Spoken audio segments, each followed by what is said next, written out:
Hello students, continuing electrochemistry. देखो, electrochemistry में हमने इलेक्ट्रोलाइटिक सेल स्टार्ट कर दिया था। चलिए बात करते हैं फैराडेज लॉज ऑफ इलेक्ट्रोलिसिस। तो हेडिंग लिखो,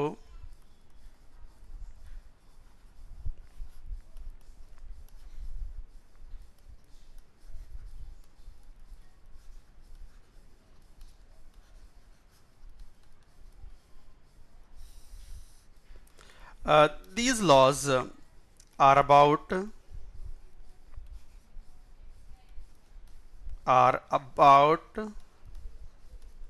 the amount of product of electrolysis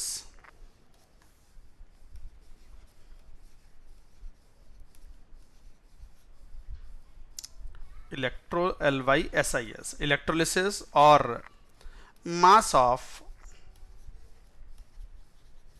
substance produced or deposited on electrodes. क्या है ये? इसके दो नियम हैं, Faraday's first law and Faraday's second law. तो Faraday's first law of electrolysis,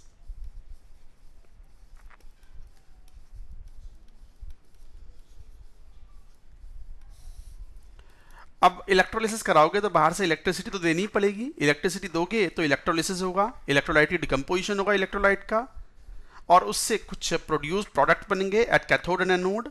तो किसी इलेक्ट्रोड पर जो प्रोडक्ट ऑफ इलेक्ट्रोलिसिस होगा उसकी अमाउंट किस पर डिपेंड करेगी? How much of the quantity of electricity और charge you have supplied from the battery. तो जितनी ज़्यादा चार्ज सप्लाई करोगे बैटरी से, प्रोडक्ट ऑफ इलेक्ट्रोलिसिस उतना ही ज़्यादा ऑब्टेन होगा। तो यही है कि mass of product of electrolysis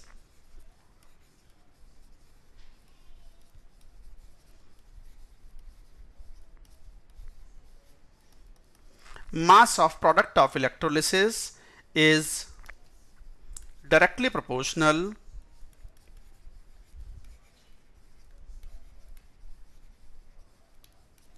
mass of product of electrolysis at an electrode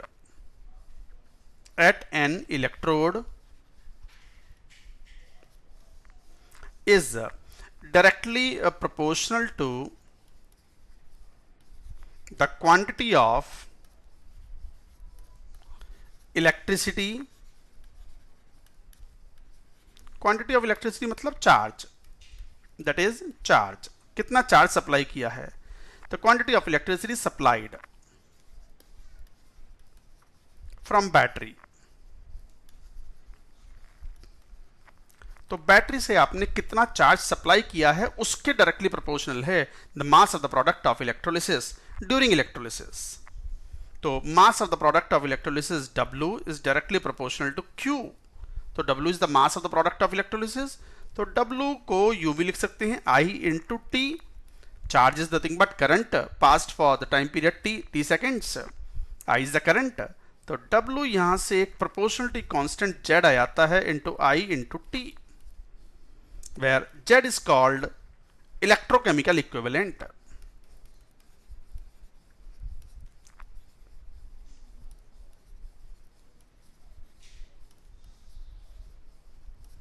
ECE बोलते हैं इसको, ECE electrochemical equivalent of substance. जो सब्सटेंस प्रोड्यूस हो रहा है एट कैथोड और एनोड, जिसके लिए हम ये मास की कैलकुलेशन कर रहे हैं, उसका इलेक्ट्रोकेमिकल इक्विवेलेंट है। हालांकि ये टर्म बहुत कंफर्टेबल नहीं है ECE, इसको हटाएंगे और देखेंगे क्या है पहले। And this is what mass of substance produced or deposited on electrode. I is the current and T is the time period for which the current has been supplied, and Q was the charge. तो यहां से Z को अगर हम लिखना चाहें तो क्या लिख सकते हैं? तो Z is equal to W upon I into T और Q। If Q is equal to 1 coulomb, तो फिर यहां से मालूम पड़ता है कि Z electrochemical equivalent is nothing but W, mass of the product of electrolysis. तो हम कैसे डिफाइन करें W को, इलेक्ट्रोकेमिकल इक्विवेलेंट को? तो in fact ECE of a substance is defined as the mass of product of electrolysis। तो ECE of a substance is defined as the mass of product of electrolysis when 1 coulomb charge is supplied to electrolytic cell। तो electrolytic cell में अगर 1 coulomb charge आता है तो उससे जितना mass of the product of electrolysis बनेगा that is equal to electrochemical equivalent.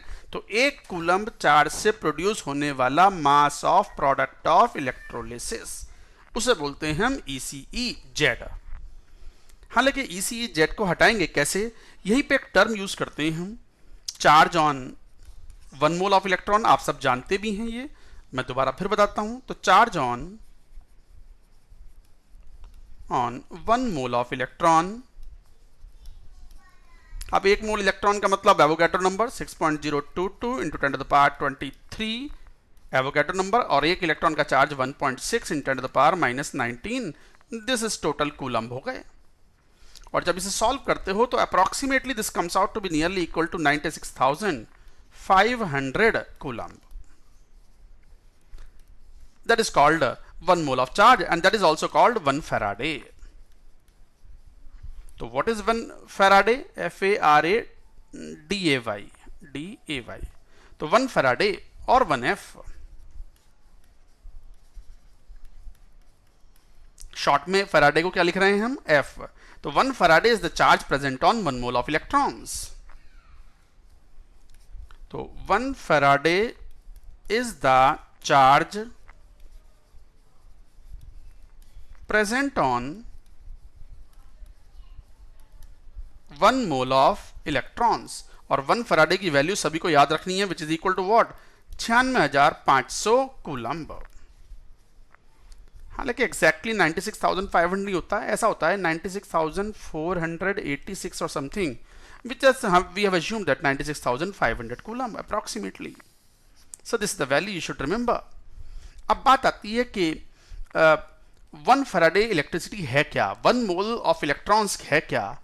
अगर इक्विवेलेंट कॉन्सेप्ट आपने पढ़ा होगा, जरूर पढ़ा होगा इन 11th class, equivalent concept and redox reactions, तो वहां पर हमने इक्विवेलेंट वेट को डिफाइन किया था कि 1 Faraday of electricity is that much electricity और that much charge which produces in the oxidation half और in reduction half mass of the substance which is equal to the equivalent mass. तो ये definition क्या है? 1 Faraday of electricity produces 1 Faraday of electricity produces mass of a substance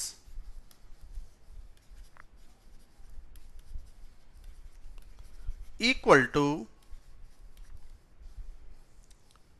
its equivalent weight और equivalent mass। Equivalent mass और equivalent weight एक ही बात होती है। केमिस्ट्री में वेट और मास में हमको डिफरेंशिएट नहीं करते। Acceleration due to gravity G जो होता है उससे मल्टीप्लाई नहीं करते हैं, मैं बता चुका हूं पहले।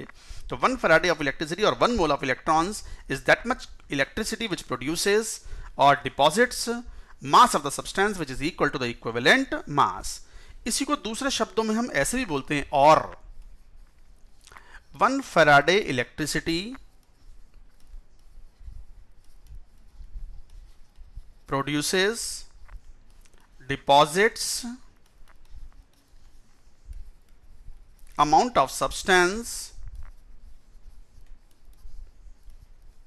equal to 1 gram equivalent। ये डेफिनेशन होती है। 1 gram equivalent is that much amount of the substance which loses और गेन्स 1 मोल ऑफ इलेक्ट्रॉन्स, और 1 मोल ऑफ इलेक्ट्रॉन्स को क्या बोलते हैं हम? 1 फैराडे। सिंपल शब्दों में कहा जाए तो हम ये कह सकते हैं कि number of Faraday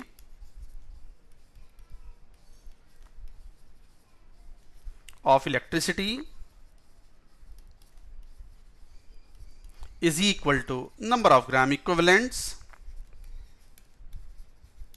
of substance, which is equal to number of moles of substance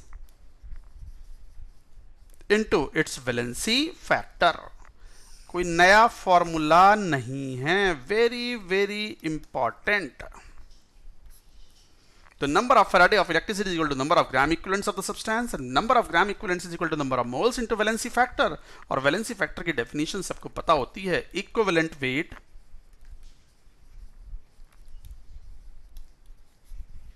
is equal to क्या था वो? molecular weight of the substance upon valency factor। और सिंपल शब्दों में E equivalent weight is equal to molecular weight upon valency factor।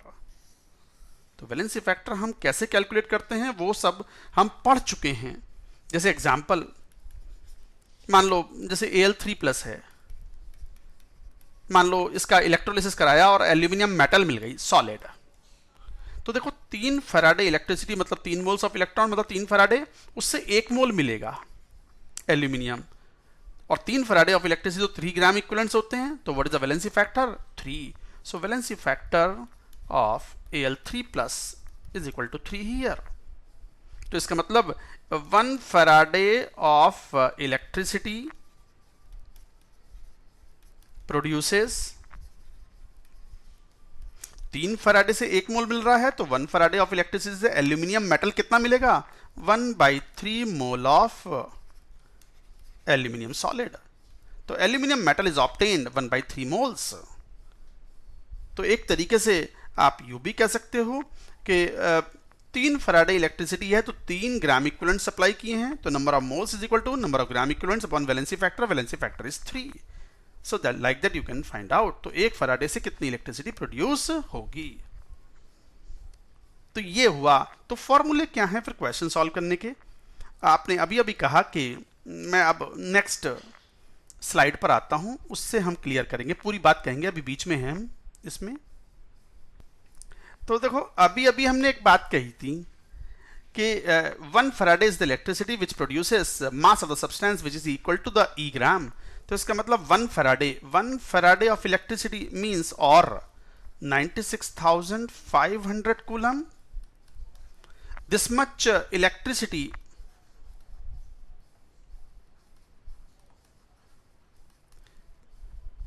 Electricity produces how many gram of the substance? E gram, where E is the equivalent weight। तो इसका मतलब ये हुआ कि 1 coulomb charge will produce how much of the electricity, how much of the mass of the substance? That is E upon 96,500। और ध्यान दो, 1 coulomb charge से प्रोड्यूस होने वाले मास को हमने क्या कहा था?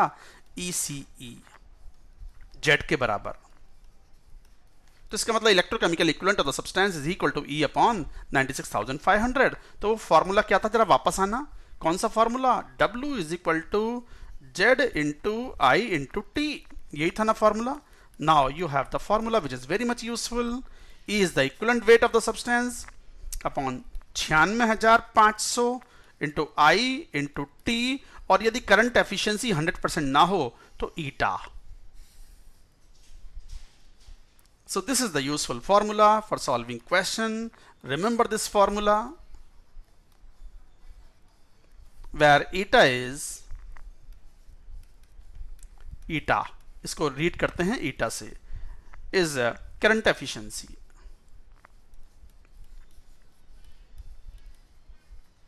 जिसकी वैल्यू अगर 80% करंट एफिशिएंसी है तो we have to take it 0.8। if eta is 0.8 then it means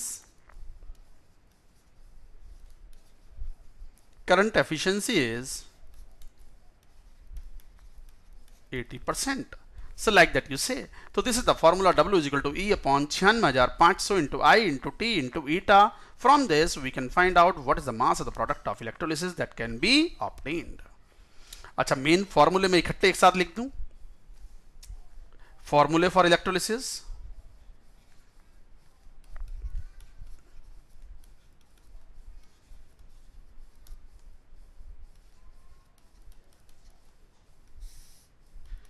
एक तो यही mass of the product of electrolysis equal to E upon 96,500 into I into T into ईटा,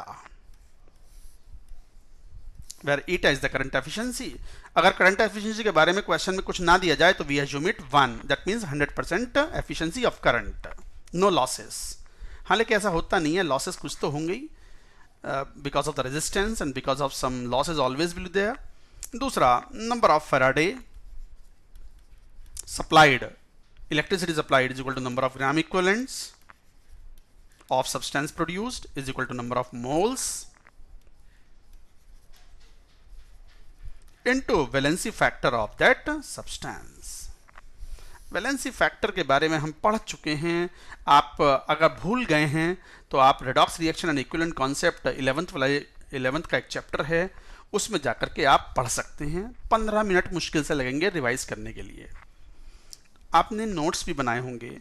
मैंने सभी स्टूडेंट्स को कहा है कि जैसे मैं क्लास में पढ़ाता हूँ बिल्कुल उसी तरीके से मैं यहाँ पे, आप देखते भी हो मैं कई बार पूरा पूरा लिखता हूँ, कई बार आप सोचते भी होंगे क्यों लिख रहे हैं इतना।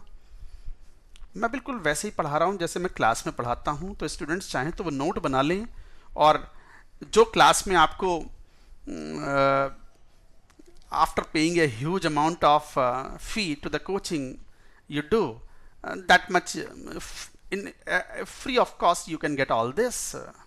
अभी तो फ्री है, थोड़ी पैसों की जरूरत पड़ेगी तो बाद में पे करना पड़ेगा आपको इसके लिए, बट अभी तो मुझे जानता ही कौन है ऑनलाइन में, तो ठीक है अभी it is free for a year और so, thereafter we will C.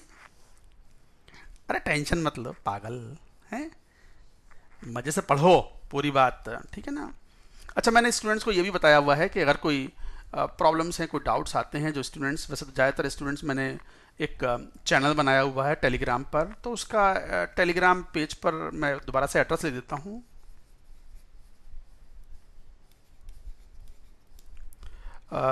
https://t.me/alk_sir, so like that you can, तो इस पर आप ऐड हो सकते हो। Already nearly 70-75 students are there on it, they ask questions. कई बार मैं जवाब नहीं दे पाता, सॉरी स्टूडेंट्स, बट मैं बीच बीच में जब भी टाइम मिलेगा तो I will answer those questions. हालांकि आपस में स्टूडेंट्स कई बार जवाब दे देते हैं, देना भी चाहिए, इससे आपकी नॉलेज इंप्रूव होती है। मैं सब देखता तो हूँ क्या चल रहा है, और कोई गलत आंसर देगा तो मैं उसको पॉइंट आउट भी कर देता हूँ। तो ये दो मेन फॉर्मूले थे जिसकी मदद से you can find out the amount of the substance. तो ये कुछ थे पॉइंट्स क्वेश्चन सॉल्व करने में काम में आएंगे। अच्छा, एक पॉइंट और भी है एज ए नोट करके, अगर हम बैटरी से इलेक्ट्रिसिटी सप्लाई कर रहे हैं to the cathode and anode, and if the current efficiency is same of cathode and anode, then equal quantity of electricity passes at cathode and anode. तो equal quantity of electricity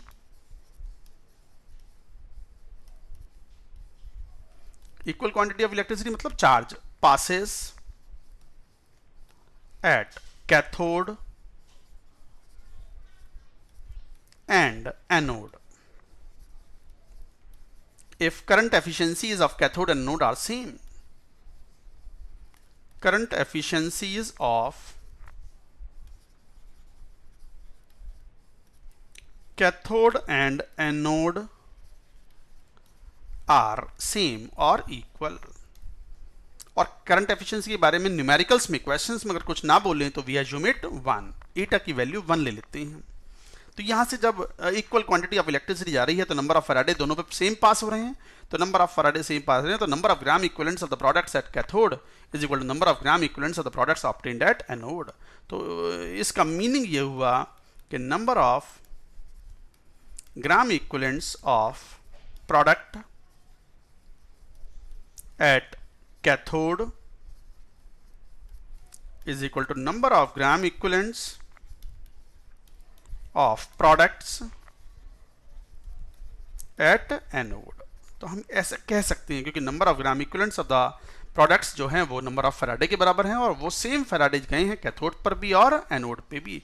तो equal quantity of electricity, this is useful for solving question. ये useful है, अभी समझ में नहीं आ रहा होगा इसको क्या, ठीक तो है, बड़ी नॉर्मल सी बात है, बट इसका यूज आएगा इन सॉल्विंग क्वेश्चंस।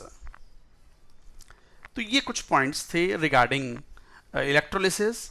इसी में इलेक्ट्रोलिसिस का एक सेकंड लॉ भी है, हालांकि Faraday's second law of electrolysis is nothing but the same as a consequence of the first law. तो फैराडेज सेकंड लॉ लिख तो लेते ही हैं।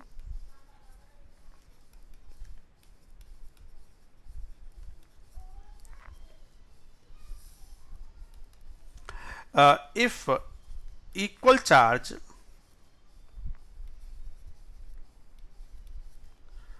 passes into two electrolytes,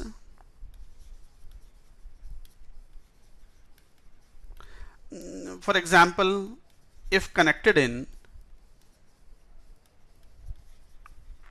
series, अगर सीरीज में कनेक्टेड हो तो इक्वल चार्ज पास होता है। तो if equal charge passes into two electrolytes, then the ratio of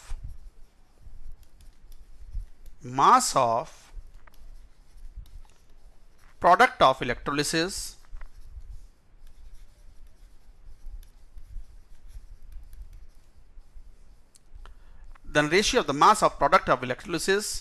in different electrolytes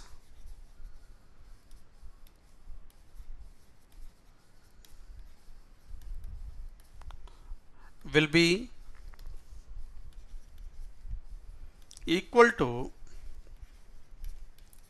the ratio of their equivalent weight। तो वो इक्विवेलेंट वेट के बराबर होंगे। अब ऑब्वियस सी बात समझ में आती है कि mass of the product of electrolysis equal to E upon 96,500। I into T को मतलब क्यू लिख दिया इंटू, तो ये चार्ज ही तो है आई इंटू टी। एफिशिएंसी मान लो सेम है। If Q is same then अगर दो इलेक्ट्रोलाइट्स हैं सीरीज में कनेक्टेड हैं तो product mass of the product of electrolysis का ratio W1 upon W2 obviously would be equal to E1 upon E2। यही तो कह रहे हैं, यही तो है Faraday's second law.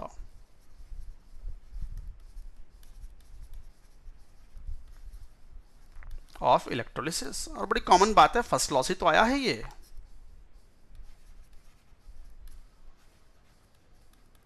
So like that you से, या मान लो दो कूलोमीटर्स हैं कनेक्टेड इन कूलोमीटर,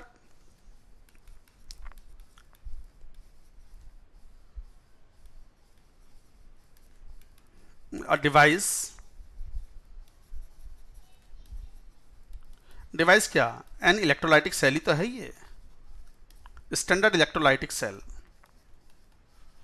तो ये इलेक्ट्रोलाइटिक सेल ही तो है, एक डिवाइस है which is used to determine amount of product of electrolysis।